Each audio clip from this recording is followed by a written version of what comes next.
Supreme court से ऐतिहासिक फैसला आज आया है। 4 मुद्दों के ऊपर कोर्ट ने अपना निर्णय जो है वो दिया है। सबसे बड़ी बात यही है कि अब जो चुनाव इसके ऊपर बहस की जा जो है केंद्रीय गृह मंत्री से इसके ऊपर सवाल पूछे जा रहे थे। सुप्रीम कोर्ट ने साफ कर दिया है कि 30 सितंबर 2024 तक ये चुनाव जो है वो करवा दिए जाने चाहिए। धारा 370 को जो है वो ठीक बताया, उसका हटाया जाना, यूटी लद्दाख को बनाया जाना सही बताया गया है और स्टेटहुड को रिस्टोर करने की बात भी सुप्रीम कोर्ट ने कही है। लेकिन इसके बारीकी पहलू क्या है, लीगल इसके इश्यूज क्या है, इसके बारे में हम समझते हैं आशीष से। आशीष कोर्ट के अंदर थे, तो पहले हम बात करते हैं स्टेटहुड की। स्टेटहुड को लेकर कोर्ट ने क्या कहा है और क्यों कहा है? जी देखिए, सीधी बात है, बड़ी बात ये कही है। सुप्रीम कोर्ट ने कहा है कि जम्मू कश्मीर को एक बार फिर पूर्ण राज्य का दर्जा जल्द से जल्द, जितना जल्दी हो सके मिलना चाहिए, ये उन्होंने कहा है। दूसरी बात उन्होंने कही है कि इलेक्शन कमीशन जो है वो 30 सितंबर 2024 तक चुनाव वहाँ पर कराए, यानी विधानसभा के चुनाव होंगे और 30 सितंबर से पहले जो है वहाँ पर हमें एक सरकार देखने को मिल सकती है, एक राज्य सरकार, एक विधानसभा मिल सकती है। ये बड़ी बात है। यहाँ पर सुप्रीम कोर्ट की तरफ से ये 5 जजों ने एक आदेश सुनाया है। दूसरी बात, उन्होंने 370 को जो निरस्त किया था, रद्द किया था धारा अनुच्छेद को, उस पर मोहर लगा दी है कि राष्ट्रपति के पास ऐसी शक्ति थी, वो 370 को निरस्त कर सकते थे। ये भी कहा है कि जो 370 है वो टेम्परेरी यानी अस्थायी प्रावधान था और उस समय के हालात को देखते हुए ये एक प्रावधान लाया गया था। उन्होंने ये भी कहा है कि हालांकि जिस एक 370 को निरस्त करने के लिए जो प्रक्रिया थी, जिसको विधानसभा आर्टिकल 367 को, वो कानून में ठीक नहीं थी। हालांकि उसकी बहुत ज़्यादा प्रासंगिकता अब नहीं है क्योंकि राष्ट्रपति के पास ये पावर है, इन्होंने मान लिया है। लद्दाख यूटी बना रहेगा, केंद्र सरकार की इस दलील पर मोहर लगा दी है, केंद्र सरकार के इस फैसले पर मोहर लगा दी है। किसी स्टेट को यूटी में तब्दील क्या केंद्र सरकार या संसद कर सकती है, इस फैसले को ओपन रखा है, यानी भविष्य में अगर कभी ऐसा कुछ हुआ तो सुप्रीम कोर्ट फौरन दखल उस मुद्दे पर देगा। ये सुप्रीम कोर्ट ने इशारा किया है और बताया है, और शायद एक तरीके से उसने इसलिए इस मुद्दे को जीवित रखा है कि अभी वो वक्त नहीं आया है जिस पर फैसला किया जाए, क्योंकि यहाँ पर मुख्य मुद्दा जो था वो 370 को लेकर था और उस पर सुप्रीम कोर्ट का ये बड़ा फैसला बहुमत का 5 जजों का आया है। जस्टिस संजय किशन कौल जो दूसरे नंबर के वरिष्ठता में जज हैं और रिटायर भी होने वाले हैं, उन्होंने कहा है कि जो 1980 के बाद से जो लोगों के साथ वहाँ अन्याय हुआ है, उनके लिए एक ट्रूथ फाइंडिंग कमेटी बननी चाहिए।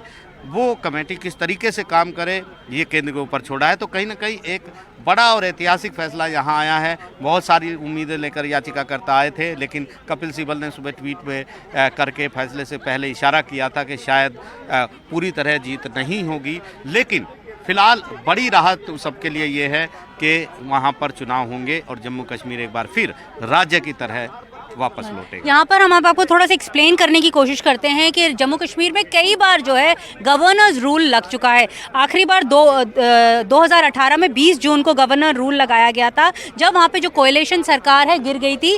पीडीपी की सरकार थी और भारतीय जनता पार्टी की जो थी सरकार थी। फिर 19 दिसंबर 2018 को प्रेसिडेंट रूल लगाया गया था वहाँ पर आर्टिकल 356 ऑफ कॉन्स्टिट्यूशन के तहत, और 3 जुलाई 2019 को यूनियन कैबिनेट ने अप्रूव किया था एक्सटेंशन ऑफ प्रेसिडेंट रूल 6 महीने के लिए। उसके बाद 5 अगस्त 2019 को ये जो 370 है वहाँ से जो स्पेशल स्टेटस है जम्मू कश्मीर का, वो हटा दिया गया था। यहाँ पर बहस इस मुद्दे पर हो रही थी क्योंकि 1955 के बाद कई ऐसे जो यूनियन टेरिटरीज थे उन्हें स्टेट बनाया गया था।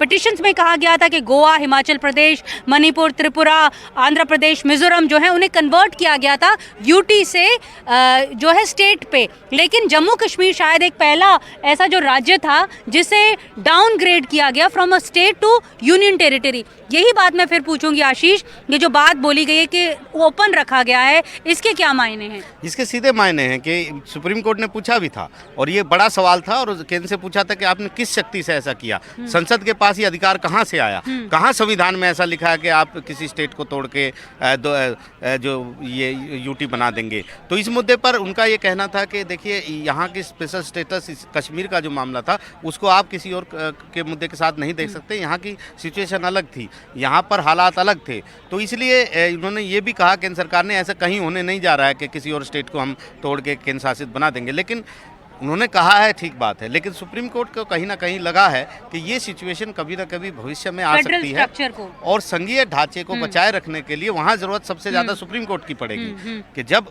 कोई सरकार, कोई ताकतवर सरकार या कोई भी सरकार, मेजोरिटी की सरकार जब कोई फैसले लेती है, और हमने देखा है यहाँ पर पंजाब के साथ केंद्र सरकार का झगड़ा है, दिल्ली सरकार के साथ पंजाब सरकार का झगड़ा है, केरल सरकार केंद्र के खिलाफ आई है, तमिलनाडु सरकार केंद्र के खिलाफ आई है, ये तमाम सरकारें यहाँ पर केंद्र के खिलाफ सुप्रीम कोर्ट में आई हैं और संविधान ने सिर्फ और सिर्फ सुप्रीम कोर्ट को ताकत दी है कि जब सरकारों के बीच में, चाहे केंद्र सरकार और राज्य सरकार के बीच में हो, चाहे राज्य सरकारों के बीच में हो, कोई भी विवाद होगा तो उस पर एकमात्र जो संस्था है, संवैधानिक संस्था, वो देश की सबसे बड़ी अदालत है। और यही सोचकर सुप्रीम कोर्ट ने इस मुद्दे को खुला रखा है कि भविष्य में कभी ऐसी नौबत आई, भले ही केंद्र सरकार फिलहाल कहती हो, सरकारें बदलती भी हैं, सरकारों की नीतियां भी बदलती हैं, सरकारों के कदम भी बदलते हैं, लेकिन देश की जो अदालतें हैं वो कानून से हटती नहीं, उनको पता है कि कानून कहां पर है और वो कहां तक और किस हद तक दखल देंगी। इसलिए उन्होंने ये फैसला लिया है कि इस मुद्दे को अभी खुला रखा जाएगा। भविष्य में जब भी कभी भी ये इस तरह का कोई फैसला होगा तो मैं निश्चित रूप से मानता हूं कि सुप्रीम कोर्ट वो पहली संस्था होगी जो सबसे पहले इस मुद्दे पर न केवल दखल देगी और फिर अपना फैसला भी देगी। धारा 370 भी जो खारिज की है, पहले जो स्पेशल स्टेटस था उसे भी खारिज किया गया।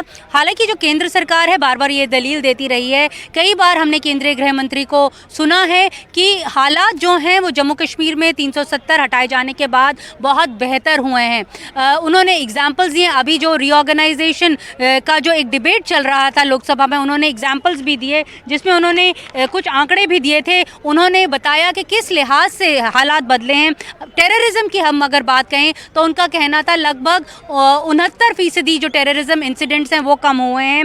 अगर स्टोन पेल्टिंग की बात करें तो वो कम हुए हैं। स्टोन पेल्टिंग 2010 के बाद काफ़ी वहाँ पर हो रही थी। उन्होंने आंकड़ा भी दिया था कि 2654 स्टोन पेल्टिंग के केसेस जो हैं वो 2010 में हुए थे, लेकिन 2023 में एक भी नहीं हुआ। साथ में हड़ताल, सबसे बड़ी बात, जम्मू कश्मीर को जो वहाँ की जो स्थिति है, जो वहाँ की दिनचर्या है उसको ठप कर देती थी वहाँ की हड़ताल। जो पाकिस्तान से कैलेंडर एक इशू होता था, केंद्रीय गृह मंत्री का कहना था कि 2010 में 132 हड़ताल कॉल्स जो हैं वो दी गई, 2023 में एक भी नहीं दी गई। दूसरे लिहाज से उन्होंने कहा जो सेपरेटिस्ट का जो एक वहाँ पर बोलबाला चलता था, 370 हटाए जाने के बाद सेपरेटिस्ट का बोलबाला भी वहाँ पर कम हो गया है। टूरिज्म के लिहाज से जम्मू कश्मीर जो है वो काफ़ी आगे निकल चुका है। 2014 में अगर 14 लाख लोग वहाँ पर पहुँचे थे तो 2023 में अब तक 2 करोड़ लोग जो हैं वो वहाँ पर घूमने पहुँच चुके। तो स्थिति काफ़ी बदली है। इसके ऊपर कोई बहस हुई हो कोर्ट में तो बताएं।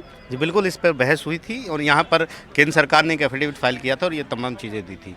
हालांकि पिटिशनर में कपिल सिब्बल सब खासतौर पर उन्होंने इसका विरोध किया था कि यहाँ पर सिर्फ संवैधानिक वैधानिकता को चुनौती है।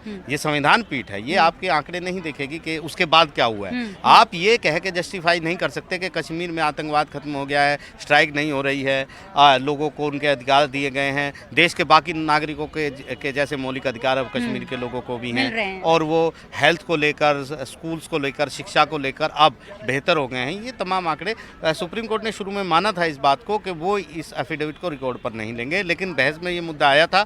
सॉलिसिटर जनरल तुषार मेहता ने तमाम चीज़ें बताई थी कि किस तरह कश्मीर में हालत सुधर रहे हैं, आतंकवादी घटना में कमी आई है, लोगों को उनके अधिकार मिल रहे हैं, लोग सामाजिक जो सोशल इकोनॉमिक जो सुविधाएं हैं सरकार की, जो समाज कल्याण की सुविधाएं, वो लोग अब ले रहे हैं। पहले केंद्र सरकार, राज्य सरकार लेने नहीं देती थी, ये उन्होंने दावा किया था। लेकिन यहाँ पर सवाल, क्योंकि संविधान पीठ के सामने वो था नहीं, अभी विस्तृत जजमेंट आएगा तो हम देखेंगे क्या उससे बात की गई है। लेकिन केंद्र सरकार ने ज़रूर ये तमाम चीज़ें रखी थी, लेकिन सुप्रीम कोर्ट ने भी कहा था कि इसको हम रिकॉर्ड पर नहीं ले सकते, क्योंकि हमें सिर्फ ये तय करना है कि अनुच्छेद 370 को जो निरस्त किया गया था वो संवैधानिक दायरे में था कि नहीं था। और अब सुप्रीम कोर्ट ने अपना जब ये फैसला दे दिया है तो उसके बाद वहाँ पर निरस्त करना तो संवैधानिक मान लिया गया है, लेकिन एक और बड़ी जिम्मेदारी दे दी है कि अब वहाँ पर चुनाव भी होंगे और एक बार फिर वहाँ पर एक सरकार भी। हालांकि जो रीजनल पार्टीज थी, जब स्टेटहुड ले ली गई तो रीजनल पार्टीज हमेशा यही जो है वो कहती थी कि एक जो